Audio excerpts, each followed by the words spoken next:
عظيما. أعوذ بالله من الشيطان الرجيم. بسم الله الرحمن الرحيم. والذين إذا أنفقوا لم يسرفوا ولم يقتروا وكان بين ذلك قواما. ആദരണീയരായ സഹോദരന്മാരെ, സഹോദരികൾ, അല്ലാഹുവിൻ്റെ വിധിവിലക്കുകളനുസരിച്ച് തഖ്വയുള്ളവരായി ജീവിച്ച് മരിക്കാൻ നാം എല്ലാവരും എപ്പോഴും പരിശ്രമിക്കണം എന്നാദ്യമായി വസിയത്ത് ചെയ്യുകയാണ്. അല്ലാഹുവിൻ്റെ ഇഷ്ടപ്പെട്ട അടിമകളായി തീരുവാൻ, സ്വർഗത്തിലെത്തിച്ചേരുന്ന വിജയികളായി മാറുവാൻ നമ്മുടെയൊക്കെ ജീവിതത്തിൽ അനിവാര്യമാണെന്ന് അല്ലാഹു സുബ്ഹാനഹു വ തആല പഠിപ്പിച്ച സ്വഭാവ വിശേഷണങ്ങളെക്കുറിച്ചാണ് നാം സംസാരിച്ചു കൊണ്ടിരിക്കുന്നത്. ഇബാദുർ റഹ്മാൻ, റഹ്മാനായ അല്ലാഹുവിൻ്റെ അടിമകളാണ്. ഒരു മനുഷ്യന് എപ്പോഴാണ് റഹ്മാനായ അല്ലാഹുവിൻ്റെ അടിമയായി മാറാൻ സാധിക്കുക എന്ന് ചോദിച്ചാൽ അതിൻ്റെ ഒന്നാമത്തെ ഉത്തരം ആ റഹ്മത്ത് തിരിച്ചറിയുമ്പോഴാണ് എന്നതാണ്.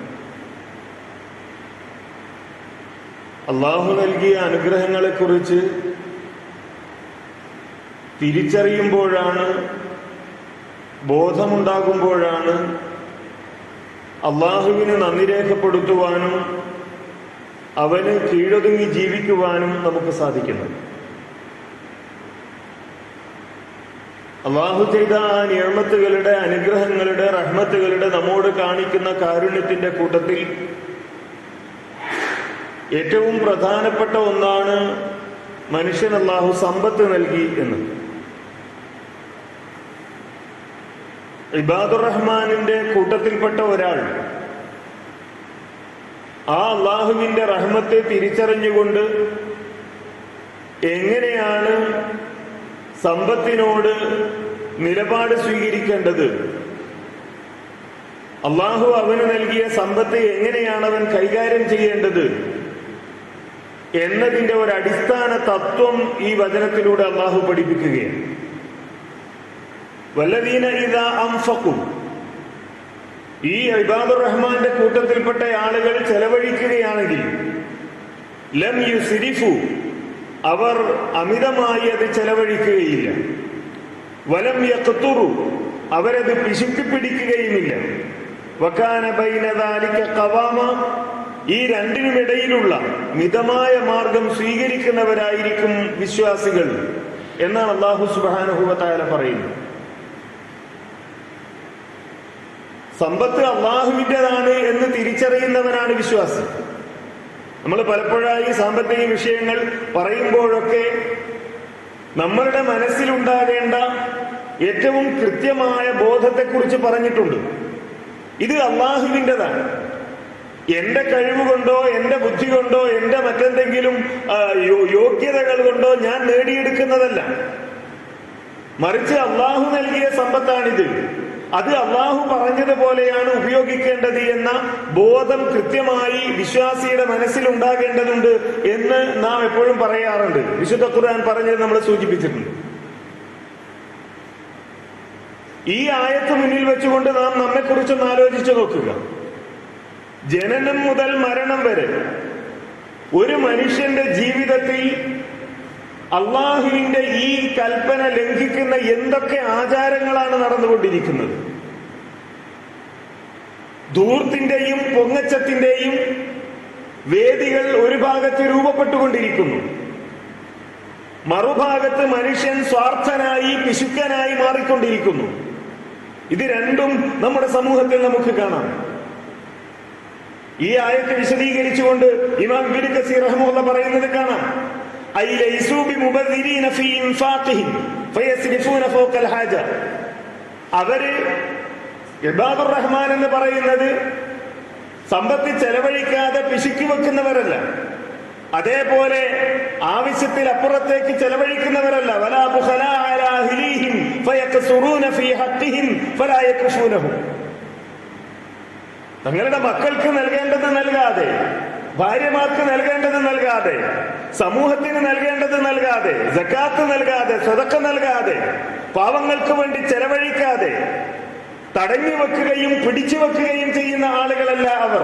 ബൽ അദലൻ ഖിയാറ, നേരെ മറിച്ച് കൃത്യമായി എവിടെയാണോ ചെലവഴിക്കേണ്ടത്, എങ്ങനെയാണോ ചെലവഴിക്കേണ്ടത്, ആർക്കൊക്കെ എപ്പോഴൊക്കെയാണോ ചെലവഴിക്കേണ്ടത് അത് മനസ്സിലാക്കി ചെലവഴിക്കുന്നവരാണ് അള്ളാഹുവിന്റെ ഈ റഹ്മാനായ അള്ളാഹുവിന്റെ അടിമകൾ എന്ന് ഇമാം ഇബ്നു കസീർ റഹിമഹുല്ലാ വിശദീകരിക്കുന്നത് കാണാൻ കഴിയും. ഇതേ ആശയം തന്നെ സൂറത്തുൽ ഇസ്രായിൽ അള്ളാഹു പറയുന്നുണ്ട്, വലാ തജ്അൽ യദക മഗ്ലൂലതൻ ഇലാ ഉനുഖിക വലാ തബ്സുത്ഹാ കുല്ലൽ ബസ്തി ഫതഖഉദ മലൂമൻ മഹ്സൂറ എന്ന രണ്ട് കാര്യങ്ങളും അള്ളാഹു ഇവിടെയും ആവർത്തിക്കുകയാണ്. വലാ തജ്അൽ യദക മഗ്ലൂലതൻ ഇലാ ഉനുഖിക, അത് നമുക്ക് ഇതിന്റെ രണ്ടാം ഭാഗം ചർച്ച ചെയ്യുമ്പോൾ പറയാം. വലാ തബ്സുത്ഹാ കുല്ലൽ ബസ്ത്, നിങ്ങളുടെ കൈ പിരടിയിൽ കെട്ടിവെക്കരുത്, പിരടിയിൽ കെട്ടിവെക്കരുത് അഥവാ പിശുക്ക് കാണിക്കരുത്. പിന്നെയോ വലാ തബ്സുത്ഹാ കുല്ലൽ ബസ്ത്, കൈ അങ്ങനെ തന്നെ അങ്ങ് അയച്ചിടുകയും ചെയ്യരുത്, അതങ്ങനെ നീട്ടിയിടുകയും ചെയ്യരുത്.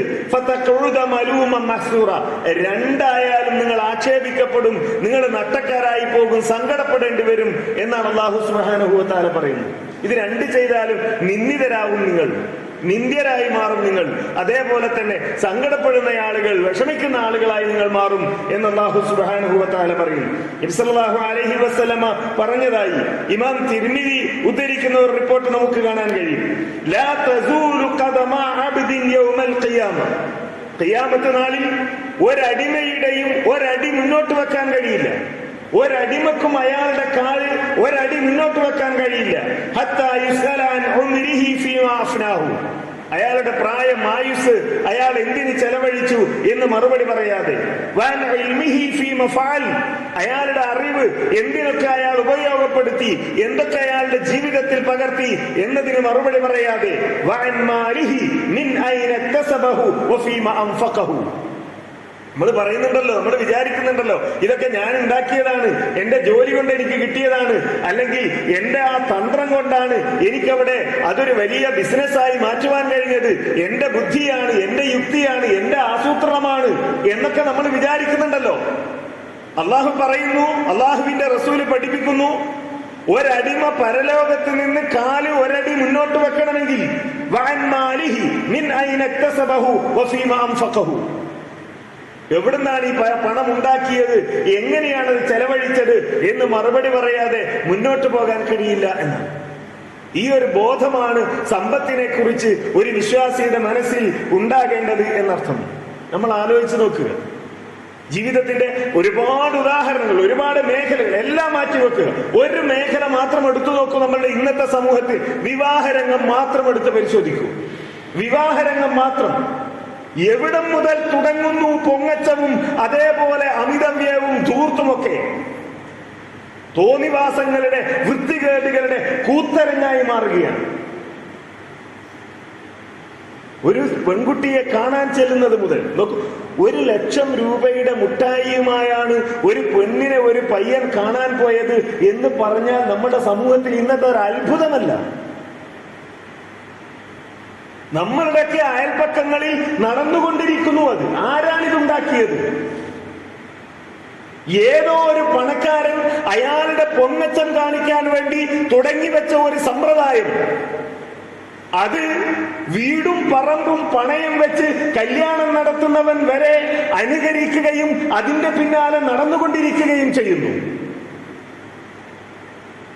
അള്ളാഹുവിന്റെ കൽപ്പനയല്ല വേണ്ടത്, അള്ളാഹുവിന്റെ റസൂല് പഠിപ്പിച്ചതല്ല വേണ്ടത്. പിന്നെയോ ഈ നാട്ടിലെ ഏതെങ്കിലും തോന്നിവാസിയായ അന്യായമായി ആളുകളെ കട്ടും വഞ്ചിച്ചും ചൂഷണം ചെയ്തും തട്ടിപ്പ് നടത്തിയും പണമുണ്ടാക്കിയ പൊങ്ങച്ചക്കാരൻ അള്ളാഹുവിനെ മറന്നുകൊണ്ട് കാണിക്കുന്ന ധിക്കാരത്തിന്റെ പാതയിലൂടെയാണ് നമ്മളൊക്കെ പോകേണ്ടത് എന്ന് നമ്മളങ്ങ് തീരുമാനിക്കുകയാണ്. അവിടുന്ന് തുടങ്ങി നിക്കാഹിന്റെ സന്ദർഭങ്ങളിൽ കാണിച്ചു കൂട്ടുന്ന ആഭാസങ്ങൾ, വധുവിന്റെ വീട്ടിലേക്ക് പോകുമ്പോൾ കാണിക്കുന്ന തോന്നിവാസങ്ങൾ, വധുവിനെ വീട്ടിലേക്ക് കൊണ്ടുവരുമ്പോൾ കാണിക്കുന്ന തോന്നിവാസങ്ങൾ, അതിന്റെ പേരിലുണ്ടായ കൊലപാതകത്തിന്റെ ഒരു നോക്കൂ, നമ്മൾ രണ്ട് കുടുംബങ്ങൾ തമ്മിൽ ഏറെ ആലോചിച്ച് ആശിച്ച് ആഗ്രഹിച്ച് ഒക്കെ നടക്കുന്ന ഒരു ബന്ധമാണ് വിവാഹം എന്ന് പറയുന്നത്. അത് ഒരു ദിവസത്തേക്കുള്ള ഒരു ബന്ധമല്ല. എത്രയൊക്കെ ആഗ്രഹം മാതാപിതാക്കളുടെ മനസ്സിൽ.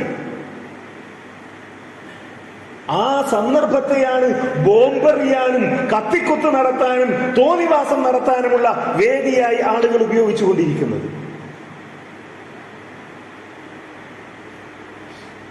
ആരാണ് നമ്മെ മാറ്റാൻ ഇനി പുതിയതായി ഇറങ്ങി വരാനുള്ളത്? നമ്മളൊക്കെ മാറുക എന്നുള്ളതല്ലാതെ. നമ്മൾ വിചാരിക്കുകയാണ് നമുക്കൊക്കെ നേരിട്ടുകൊണ്ടിരിക്കുന്ന ദുരന്തങ്ങളും അതേപോലെ തന്നെ ഈ മാറാവ്യാധികൾ കൊണ്ടുള്ള പരീക്ഷണങ്ങളും ഒക്കെ നമ്മയൊക്കെ മാറ്റും എന്ന് നമ്മൾ വിചാരിച്ചതാണ്. മാറുന്നില്ല. നമ്മൾ ഒരല്പ ആശ്വാസം ഉണ്ടാകുമ്പോഴത്തേക്ക് പണ്ടത്തേതിനേക്കാൾ തോന്നിവാസങ്ങളും പണ്ടത്തേതിനേക്കാൾ പൊങ്ങച്ചവും പണ്ടത്തേതിനേക്കാൾ ആർഭാടവും മുമ്പത്തേതിനേക്കാൾ വൃത്തികേടുകളും നമ്മളുടെ ജീവിതത്തിലേക്ക് കടന്നു വരികയാണ്. വളരെ സൂക്ഷ്മമായി ജാഗ്രതയോടുകൂടി കൈകാര്യം ചെയ്യേണ്ടതാണ് സാമ്പത്തിക മേഖല എന്നാണ് അല്ലാഹു സുബ്ഹാനഹു വ തആല പഠിപ്പിക്കുന്നത്. വീണ്ടും കാണാം നമുക്ക് നബി സല്ലല്ലാഹു അലൈഹി വസല്ലമ പറഞ്ഞതായി ഇമാം ബുഖാരിയും മുസ്ലിം ഉദ്ധരിക്കുന്ന ഹദീസിൽ കാണാം, ഇന്നല്ലാഹ കരിഹ ലക്കും സലാത്ത. 3 കാര്യങ്ങൾ അല്ലാഹു വെറുത്തിരിക്കുന്നു നിങ്ങൾക്ക്. 3 കാര്യങ്ങൾ അല്ലാഹു നിങ്ങൾക്ക് വെറുത്തിരിക്കുന്നു. 1 ഖീല വഖാൽ, കണ്ടതും കേട്ടതും പറയുക എന്നത്. വ ഇളാഅത്തുൽ മാൽ, ധനം നശിപ്പിക്കുക എന്നത്. സമ്പത്ത് അനാവശ്യമായി ചെലവഴിക്കുക എന്നത് അള്ളാഹു വെറുത്ത കാര്യമാണ്. അള്ളാഹു നിങ്ങളത് ചെയ്യാൻ പാടില്ല എന്ന് പഠിപ്പിച്ച കാര്യമാണ് എന്ന്. പിശാചിന്റെ കൂട്ടുകാരായാണ് അല്ലാഹു സുബ്ഹാനഹു വ തആല അത്തരം ആളുകളെ എണ്ണിയിരിക്കുന്നത്. വലാ തുബദ്ദിർ തബ്ദീറ, അല്ലാഹു പറയുന്നത് നമുക്ക് കാണാൻ കഴിയും. നിങ്ങൾ അങ്ങനെ ചെയ്യരുത്, പിശുക്ക് കാണിക്കരുത്, നിങ്ങൾ അനാവശ്യമായി ചെലവഴിക്കരുത്. വആതിൽ ഖുർബ ഹഖഹു വൽ മിസ്കീൻ വബ്നസ് സബീൽ, ഇവർക്കൊക്കെ ഈ പാവപ്പെട്ട ആളുകൾക്ക്, അടുത്ത ബന്ധുക്കൾക്ക്, വഴിയാത്രക്കാർക്ക് അവർക്കൊക്കെ നിങ്ങൾ നൽകേണ്ട അവരുടെ ഹക്ക് നൽകണം. വലാ തുബദ്ദിർ തബ്ദീറ, നിങ്ങളുടെ ധനം നിങ്ങൾ ദുർവ്യയം ചെയ്യരുത്. എന്നിട്ട് അല്ലാഹു പറയുന്നത് എന്താ? ഇന്നൽ മുബദ്ദിരീന കാനൂ ഇഖ്വാന ശയാത്തീൻ, തീർച്ചയായും ദുർവ്യയം ചെയ്യുന്ന ആളുകൾ പിശാചിന്റെ സഹോദരങ്ങളാകുന്നു. വകാന ശൈത്വാനു ലിറബ്ബിഹി കഫൂറ, പിശാചാകട്ടെ തന്റെ രക്ഷിതാവിനോട് ഏറെ നന്ദി കെട്ടവനുമാകുന്നു. അള്ളാഹു നൽകിയ അനുഗ്രഹമാണ് ബുദ്ധി, അള്ളാഹു നൽകിയ അനുഗ്രഹമാണ് ആരോഗ്യം, അള്ളാഹു നൽകിയ അനുഗ്രഹമാണ് ഈ ചിന്തിക്കാനും ആസൂത്രണം ചെയ്യാനും ഒക്കെയുള്ള നമ്മളുടെ ഈ കഴിവുകളൊക്കെ. അതിന് നന്ദി കാണിക്കുന്നവർ അള്ളാഹു പറഞ്ഞതുപോലെ സമ്പത്ത് ചെലവഴിക്കണം. അതിലൂടെയാണ് സമ്പത്ത് ലഭിക്കുന്നത്. എന്നാൽ പിശാചോ നന്ദി കെട്ടവരാണ്, പിശാചിന്റെ കൂട്ടുകാരാണ് അമിതമായി ചെലവഴിക്കുന്നവർ എന്ന് അല്ലാഹു സുബ്ഹാനഹു വ തആല പറയുന്നു. അതിനേക്കാൾ ഗൗരവം വേറെ ഒന്നും പറയേണ്ടതില്ലല്ലോ. എന്നിട്ട് അല്ലാഹു പറഞ്ഞത് ആരാ? പിശാച് എന്നാണ്. പിശാച് അള്ളാഹുവിനോട് നന്ദി കേട് കാണിക്കുന്നവനാണ്. ആ നന്ദി കേട് കാണിക്കുന്ന പിശാചിന്റെ കൂട്ടുകാരാണ് അമിതവ്യയം നടത്തുന്നവർ എന്നാണ് അല്ലാഹു പറയുന്നത്. നേരത്തെ പറഞ്ഞതുപോലെ വിവാഹമായാലും മറ്റ് സമ്പ്രദായങ്ങളായാലും ജനനമായാലും നോക്കൂ, പ്രസവമായാലും അവിടുന്ന് കുട്ടി ജനിക്കുന്നതായാലും ആ ജനിച്ചതിന് ശേഷമുള്ള മാമൂലുകള്, ആചാരങ്ങൾ, അനാചാരങ്ങൾ എല്ലാറ്റിന്റെയും പേരിൽ ദുർവ്യയമാണ് നമ്മുടെ സമൂഹത്തിൽ നടന്നുകൊണ്ടിരിക്കുന്നത്. അതുകൊണ്ട് നമ്മൾ പിശാചിന്റെ കൂട്ടുകാരാവാതിരിക്കുക, നമ്മൾ പിശാചിന്റെ കൂട്ടുകാരാവാതിരിക്കുക. നമ്മളുടെ വീട്ടിൽ ദുർവ്യയമില്ലാതിരിക്കാൻ, അമിതമായി ചെലവഴിക്കുന്ന സമ്പ്രദായങ്ങളില്ലാതിരിക്കാൻ നാം ജാഗ്രതയുള്ളവരാവുക. അല്ലാഹു സുബ്ഹാനഹു വ തആല നമ്മെ അനുഗ്രഹിക്കുമാറാകട്ടെ.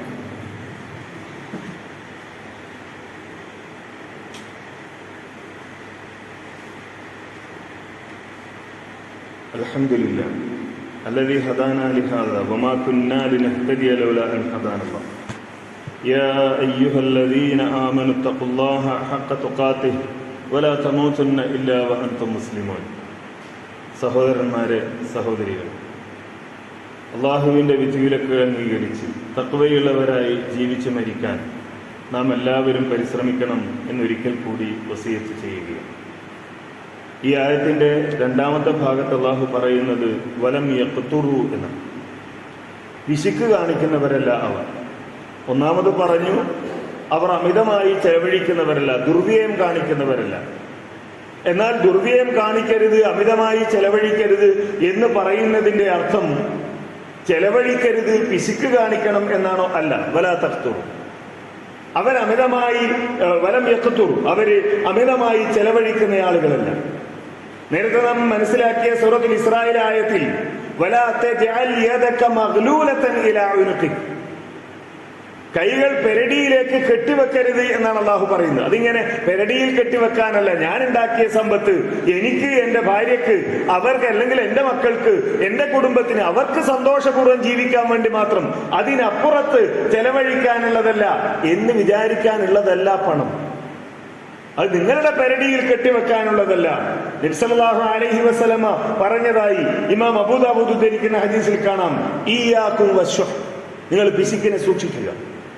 ഫഇന്നമാ ഹലക മൻ കാന ഖബലകും ബിശുഹ്, നിങ്ങളുടെ മുമ്പ് കഴിഞ്ഞു പോയ സമൂഹം പിശുക്കുകൊണ്ട് നശിച്ചു പോയവരാണ്. പിശുക്കുകൊണ്ട് നശിച്ചു പോയവരാണ്. അമറഹും ബിൽ ബുഖ്ലി ഫബഖിലു, പിശുക്കാൻ വേണ്ടി അവരോട് കൽപ്പിക്കപ്പെട്ടു, അവരങ്ങനെ പിശുക്കി. വഅമറഹും ബിൽ ഖതിയ ഫഖതഉ, കുടുംബ ബന്ധം വിച്ഛേദിക്കാൻ അവരോട് കൽപ്പിച്ചു, അവരെ കുടുംബ ബന്ധം വിച്ഛേദിച്ചു എന്നിങ്ങനെ അള്ളാഹുവിന്റെ റസൂൽ തുടരുന്നത് കാണാൻ കഴിയും. പിശുക്ക് ഒരു സമൂഹം നശിക്കാനുള്ള കാരണമാണ്. സമ്പത്ത് എന്ന് പറഞ്ഞാൽ ഒരാൾ കെട്ടിപ്പൂട്ടി വെക്കാനുള്ളതല്ല, അത് സമൂഹത്തിൽ ഇങ്ങനെ കറങ്ങിക്കൊണ്ടിരിക്കേണ്ടതാണ്. പാവപ്പെട്ടവനിൽ നിന്ന് പണക്കാരിൽ നിന്ന് പാവപ്പെട്ടവനിലേക്ക് അത് പോകണം, ആരോഗ്യമുള്ളവനിൽ നിന്ന് രോഗിയിലേക്ക് അത് പോകണം, ഉള്ളവനിൽ നിന്ന് ഇല്ലാത്തവനിലേക്ക് അത് പോകണം. അപ്പോഴേ ഈ സമൂഹം നല്ല നിലയിൽ മുന്നോട്ടേക്ക് പോവുകയുള്ളൂ. അതില്ലെങ്കിൽ ഈ സമൂഹം നശിച്ചു പോകും എന്നാണ് നബി സല്ലല്ലാഹു അലൈഹി വസല്ലം പറയുന്നത്. നേരത്തെ പറഞ്ഞതുപോലെ അള്ളാഹു തന്നതാണല്ലോ ഇത്. അള്ളാഹു തന്നത്. നമ്മെ ഒരാൾ ഒരു 5 ലക്ഷം രൂപ ഏൽപ്പിക്കുന്നു, എന്നിട്ട് അയാൾ പറയുന്നു, ഇതാ ഇതിന്റെ ഇത്ര ശതമാനം ഇന്ന നിലയിൽ ചെലവഴിക്കണം, ബാക്കിയുള്ളത് ഇന്നതൊക്കെ നിലയിൽ ഇന്ന ആളുകൾക്കൊക്കെ കൊടുക്കണം, ഇന്ന ആവശ്യങ്ങൾക്കൊക്കെ ഉപയോഗിക്കണം എന്ന് ഒരാൾ പറയുകയും അതിന്റെ കണക്കുകൾ കൃത്യമായി രേഖപ്പെടുത്തണമെന്ന് ആവശ്യപ്പെടുകയും ആ കണക്കുകൾ കൃത്യമായി ഒരു സമയത്ത് ഓഡിറ്റ് ചെയ്യപ്പെടും എന്ന് നമ്മളോട് പറയുകയും ചെയ്താൽ ഈ 5 ലക്ഷം അയാൾ പറഞ്ഞതുപോലെ ചെലവഴിക്കുക എന്നതല്ലാതെ നമുക്ക് വേറെന്താ ചെയ്യാൻ കഴിയുക? അതിന് നമുക്ക് വേറെന്താ അധികാരമുള്ളത്? അയാൾ തന്നതാണ്, അത് അയാൾ പറഞ്ഞതുപോലെ കൊടുക്കണം. ഇവിടെ അള്ളാഹുവാണ് ഈ സമ്പത്ത് തന്നിരിക്കുന്നത്, അത് അള്ളാഹു പറഞ്ഞതുപോലെ ചെലവഴിക്കണം. നമ്മളിത് കെട്ടിപ്പൂട്ടി വെച്ചിട്ട് എന്ത് കാര്യം? അള്ളാഹ് പറയാണ്. ഇപ്പൊ നമ്മളൊക്കെ വിചാരിക്കും ഇതിങ്ങനെ നമ്മളുടെ കയ്യിൽ തന്നെ പണം ഉണ്ടാകുമ്പോ ചെലവഴിക്കാൻ, സക്കാത്ത് കൊടുക്കാതെ, സദക്ക നൽകാതെ, അന്യരുടെ വേദന കാണാതെ, പാവപ്പെട്ടവർക്ക് കൊടുക്കാതെ അതിങ്ങനെ കയ്യിൽ വെച്ച് നിൽക്കുമ്പോ വലാ യഹ്സബന്നല്ലദീന യബ്ഖലൂന ബിമാ ആതാഹുമുല്ലാഹു മിൻ ഫദ്ലിഹി ഹുവ ഖൈറുൽ ലഹും ബൽ ഹുവ ശർറുൽ ലഹും. അള്ളാഹ് സമ്പത്ത് നൽകിയ ആളുകൾ അതിങ്ങനെ കയ്യിൽ വെച്ച് പിശുക്കി നിൽക്കുമ്പോ അവര് വിചാരിക്കും ഇതൊക്കെ നല്ലതാണ്, എനിക്ക് ഗുണാണ്. കാരണം എന്താ? എന്റെ അടുത്ത് എപ്പോഴും പൈസ ഉണ്ട്, എന്റെ കീശയിൽ എപ്പോഴും പണമുണ്ട്, എന്റെ അക്കൗണ്ടിൽ എപ്പോഴും പണമുണ്ട്, എന്റെ ATM കാർഡ് വെച്ച് എനിക്ക് എപ്പോഴും പണം പിൻവലിക്കാം, എനിക്ക് ഭയങ്കര സന്തോഷമാണ്, അതുകൊണ്ട് അതൊക്കെ എന്റെ നന്മയാണ് എന്നാണ് ഞാൻ വിചാരിക്കുന്നത്. എന്നാൽ ബൽ ഹുവ ശർറുൽ ലഹും, ശർറാണ് അവർക്ക്, അത് ശർറാണവർക്ക്. ഈ പിശുക്കിയതിന്റെ പേരിൽ എന്ത് സമ്പത്താണോ അവർ പിശുക്കി ഉണ്ടാക്കി വെച്ചത് അതുകൊണ്ടുള്ള മാല അവർക്ക് അണിയിക്കപ്പെടും എന്നാണ്.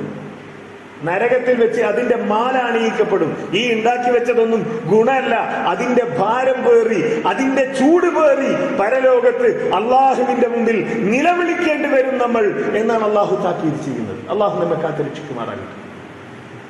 സാമ്പത്തിക രംഗത്ത് സൂക്ഷ്മത പാലിക്കുക. ചെലവഴിക്കേണ്ടടുത്ത് ചെലവഴിക്കുക, പിശുക്ക് കാണിക്കാതിരിക്കുക, ദുർവ്യയം കാണിക്കാതിരിക്കുക. ഇതാണ് ഇബാദുർ റഹ്മാനിന്റെ ലക്ഷണമായി അള്ളാഹുവിന്റെ റഹ്മത്തിനെ മനസ്സിലാക്കേണ്ടതുപോലെ മനസ്സിലാക്കി അള്ളാഹുവിന് കീഴ്പ്പെട്ട് ജീവിക്കുന്ന ആളുകളുടെ അടയാളമായി ഈ ആയത്തിലൂടെ അള്ളാഹു പഠിപ്പിച്ചിരിക്കുന്നത്. ആ ആയത്തിനനുസരിച്ച് ജീവിക്കുന്ന ഇബാദുർ റഹ്മാനിന്റെ കൂട്ടത്തിൽ അള്ളാഹു നമ്മെ ഉൾപ്പെടുത്തുമാറാകട്ടെ. ഒരുപാട് സഹോദരങ്ങൾ രോഗികളായി കിടക്കുന്നവർ, ആശുപത്രികളിൽ കഴിയുന്നവർ, സർജറിക്ക് വിധേയരായി കൊണ്ടിരിക്കുന്നവർ ഒക്കെ പ്രാർത്ഥനകൾ കൊണ്ട് വസിയത്ത് ചെയ്തിട്ടുണ്ട്. എല്ലാവരുടെയും പ്രയാസങ്ങൾ അറിയുന്നവൻ അല്ലാഹുവാണല്ലോ. പലരും മാരകമായ രോഗങ്ങൾക്ക് അടിമയാണ്. വൈദ്യശാസ്ത്രത്തിന്റെ എല്ലാ പരിധികളും കഴിഞ്ഞ് ജീവിക്കുന്ന മനുഷ്യർ അത്തരം ആളുകളുടെയൊക്കെ കൂട്ടത്തിലുണ്ട്. അവർക്കെല്ലാം ആശ്വാസം ലഭിക്കാനുള്ളത് സർവ്വലോക രക്ഷിതാവായ കാരുണ്യവാനായ അള്ളാഹുവിന്റെ അരികിൽ നിന്നാണ്. അള്ളാഹുവേ, ഞങ്ങളുടെ അത്തരം സഹോദരങ്ങൾക്ക് നീ കാരുണ്യം പ്രദാനം ചെയ്യണമേ റഹ്മാനെ. രോഗം സഹിക്കുവാനും വേദനകൾ സഹിക്കുവാനുമുള്ള കരുത്ത് നീ അവർക്ക് നൽകണമേ റഹ്മാനെ. പ്രയാസങ്ങളിൽ നിന്ന് അവരെ നീ രക്ഷപ്പെടുത്തണമേ റഹ്മാനെ. രോഗശമനം നൽകണമേ റഹ്മാനെ. അള്ളാഹുവേ, ഞങ്ങളിൽ നിന്ന് അറിഞ്ഞും അറിയാതെയും സംഭവിച്ചു പോയ തെറ്റുകൾ നീ ഞങ്ങൾക്ക് പുറത്തു തരണമേ റഹ്മാനെ. റബ്ബന ആതിനാ